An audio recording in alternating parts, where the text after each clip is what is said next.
Yo, what's up? It's Mr. Wagner coming at you live at 1:46 p.m. on January the 12th for a day 3 summary.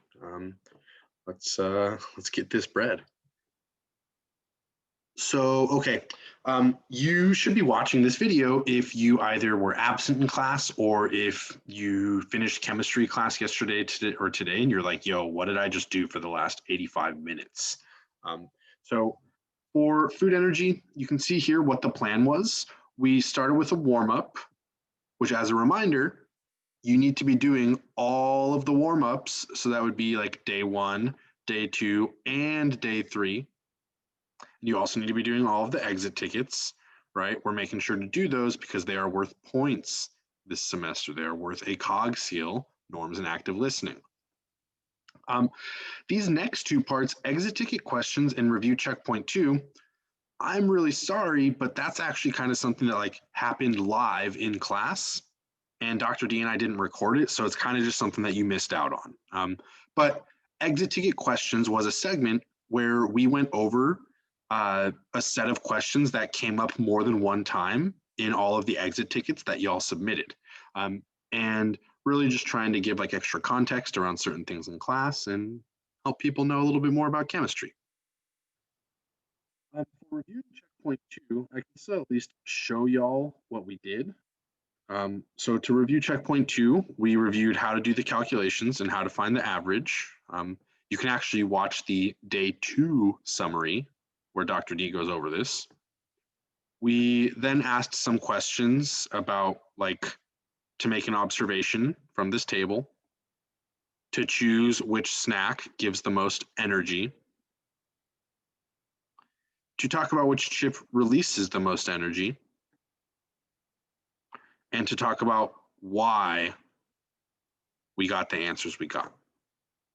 So really, if you haven't done checkpoint 2 yet, you should be trying ASAP. If you need help with it at all, you can reach out to myself or to Dr. D. And if you don't know how to reach out to us, I really hope that you bookmarked the Food Energy Hub, because guess what? At the very top of the hub are our emails where you can reach out to us if you have questions. Anyways, back to the day 3 slideshow. So once we did the exit ticket questions and the checkpoint 2 review, we spent the rest of class learning about something called atomic radius. Now you can read through the slides yourself, but essentially we need to learn about atomic radius so that we can learn about bond length, which will allow us to model some of the different molecules that make up our food. This slide just goes over some terminology for the activity. You need to know that a period are the elements organized by row, moving left to right, and that a group are the elements organized by column, going up and down. Then we did the actual activity, the atomic radius trends, and there's a couple of important things to know in order to complete this activity. So the first thing I'll say is that if you are doing this after class, you should not worry about having a partner. You will just do some of this on your own. Slide 2 has instructions, and very importantly, it has the link to the website that you need to use to complete the activity. That is on slide 2 of the atomic radius trends, is the website you need to do the other slides.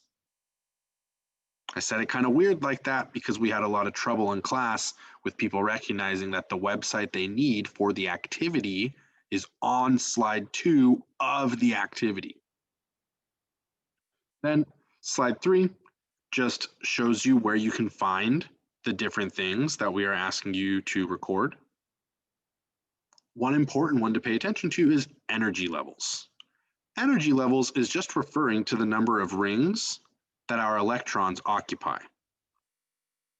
For example, you can see 1 ring, 2 ring would mean that lithium, Li, has 2 energy levels, whereas hydrogen just has the 1. Slide 4, you can see an example of excuse me, of how you would fill out the table based on using the two elements. Now, what I am asking you to do if you are watching this after being absent is you will either choose to be partner A and work on slides 5, 6, and 7, or you will choose to be partner B and work on slides 8, 9, and 10. Now, it's very important that in order to make Thursday and Friday class a little bit easier, that you do your best to try and fill out some of this slideshow and answer the questions. Which really brings me to our day 3 summary takeaways. I have gone over what we did in class. Here is another reminder that you need to finish checkpoint 2 ASAP so that you can be focused up on checkpoint 3, which we will begin next class. Another reminder to make sure you are completing warm-ups and exit tickets as they are being graded now. Day 1 warm-up and exit ticket are actually due today at the latest. So get those done. And then lastly, the actual work that I would love for you to do before the next class begins is to choose one of the partners and do the work for that partner.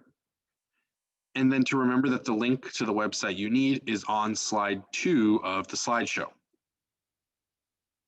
Now, where can you find the Atomic Radius Trends slideshow, the warm-up, and the exit ticket?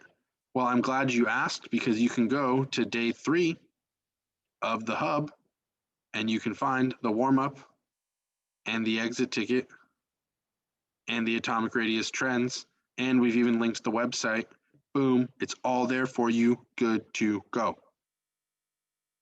All right, y'all, that is it.